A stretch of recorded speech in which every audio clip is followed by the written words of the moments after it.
Olá, alunos do oitavo ano. Hoje, nossa aula de ciência, continuando nosso assunto sobre reprodução. Tá? Na nossa última aula, nós estudamos sobre a reprodução em anfíbios, certo? E agora nós iremos estudar sobre a reprodução em répteis. Então vamos lá.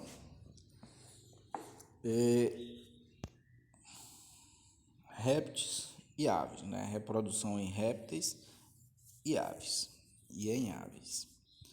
Nosso conteúdo hoje se encontra na página 52 a 54.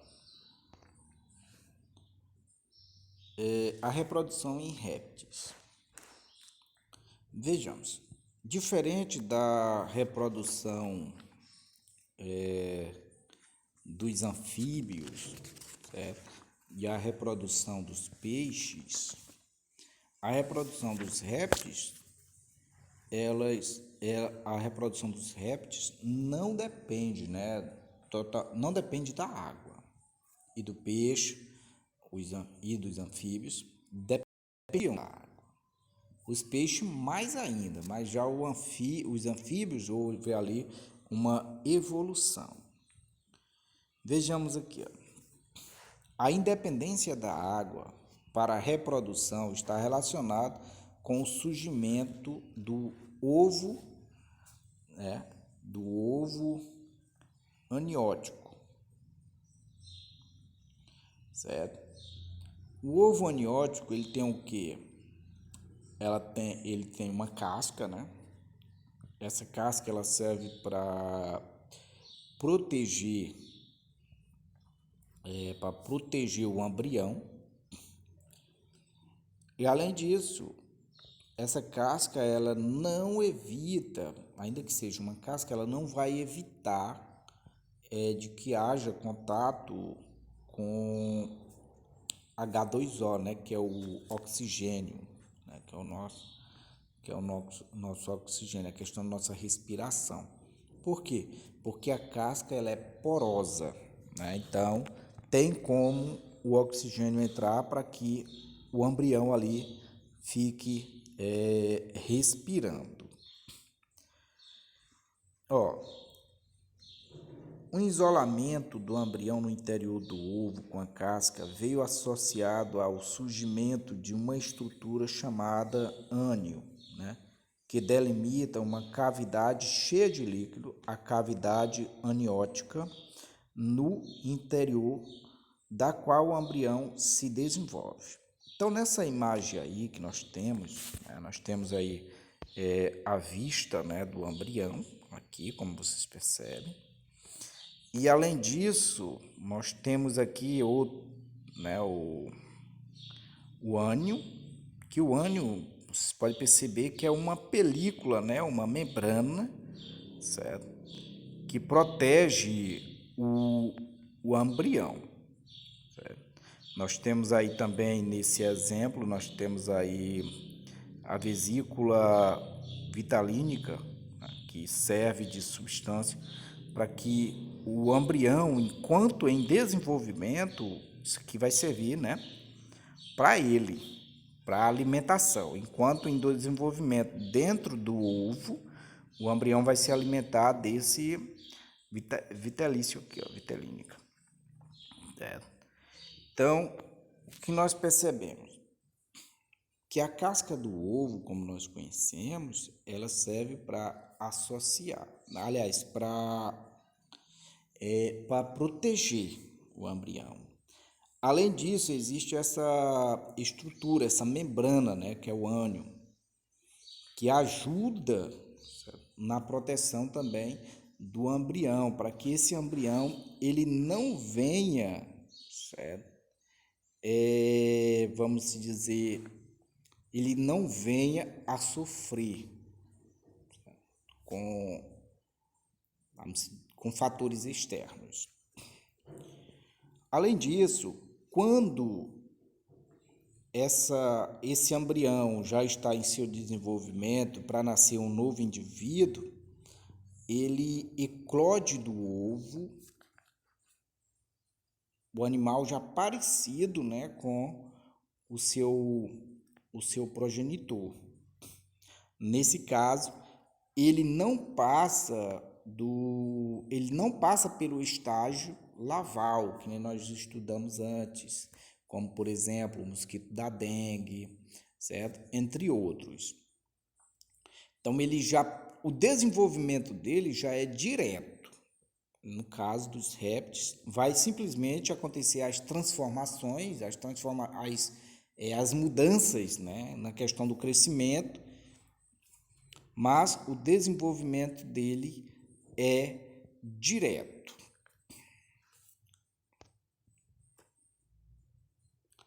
Vamos lá.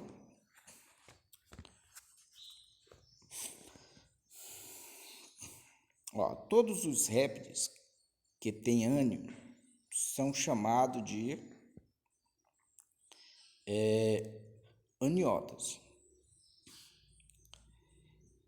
E são representados por répteis, aves e mamíferos. Isso são todos os vertebrados, né? Eu li agora foi répteis, mas na realidade são os vertebrados que apresentam ânio, né? Que tem essa membrana protetora que ajuda assim na proteção dentro do ovo, né? Dentro do ovo ali, para o ser vivo que está a nascer. Todos eles são representados por répteis, aves e mamíferos. Isso envolve desde por exemplo, como nós temos na nossa página 53, um jacaré, né? Como também o ser humano. O ser humano também tem, sim, esse anion, ou esse ânio, para proteger. Os que não têm ânio são chamados de aniotas. Certo? Então eles são representados pelos peixes. Nesse caso, eles não têm, né, o ânio, e esses são chamados de ananiotas. Nesse caso, entre os peixes e os anfíbios, que não existe essa membrana para proteger vamos dizer, o embrião, né? Nos aniotas, a fecundação é sempre interna. Nesse caso, podemos ver o quê? Que os machos têm uma estrutura responsável pela introdução do espermatozoide no corpo da fêmea, que é chamado de pênis. Então, nesse caso, nós temos uma fecundação externa ou interna. Já do peixe, vários tipos de peixe, né, como nós estudamos na nossa aula passada, a fecundação é externa. E o responsável, né, por essa fecundação normalmente é a água. Além dos peixes, também os anfíbios, como os sapos, as salamandras, todos eles, né, eles têm, especialmente o sapo, que nós temos exemplo, né, bem prático, os sapos, eles têm sua fecundação externa. Enquanto a fêmea põe ali os ovos, o macho faz ali a fecundação. Tudo usando a água. Já no caso dos aniotas, né, eles não têm uma fecundação externa, e sim interna. É uma fecundação que é introduzida, né, por meio de uma estrutura, né, no corpo da fêmea. Isso por meio, o macho introduz ali o espermatozoide no corpo da fêmea. Vejamos aqui, ó. Nos répteis, os sexos geralmente são separados. Apesar de a maioria das espécies atuais do grupo ser ovíparas, né? Nesse caso, E existe alguns lagartos e serpentes peçonhentas que são vivíparas. Certo? Então, nesse caso, o que é que nós podemos dizer? Ainda que a maioria dos insetos, tá? A maioria dos répteis, certo? Eles, seres ovíparos, o que é que acontece? Eles colocam ovo, né? Colocam ovos, para que venha desenvolver fora. A fecundação ocorre dentro do corpo da fêmea, só que o desenvolvimento do novo indivíduo ocorre dentro do ovo. Esses ovos são colocados fora do corpo, né? Por isso eles são chamados de ovíparos.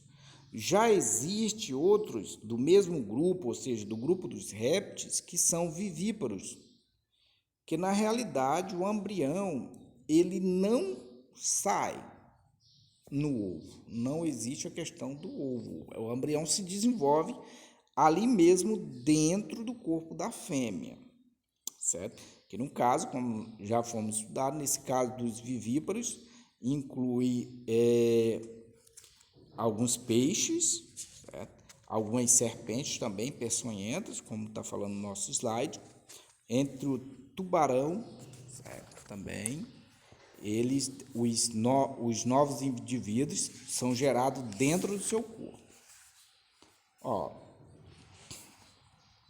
Os jacarés e crocodilos diferenciam-se dos demais, pois cuidam de seus filhotes. Após a fecundação, a fêmea constrói um ninho onde bota os ovos.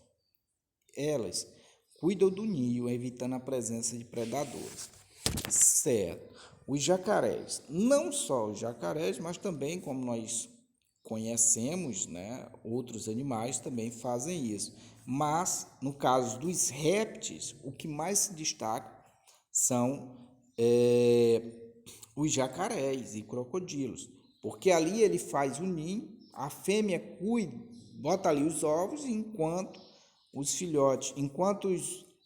filhotes não nascem, certo?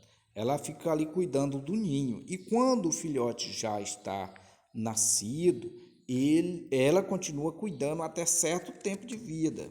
Para quê? Para que eles fiquem protegidos, né, das ameaças dos predadores, da presença dos predadores. E aqui nós temos a reprodução em aves. As aves, elas passaram por uma grande transformação, né? Teve uma grande evolução, né? Como, por exemplo, as primeiras aves, ela contava-se com poucas penas.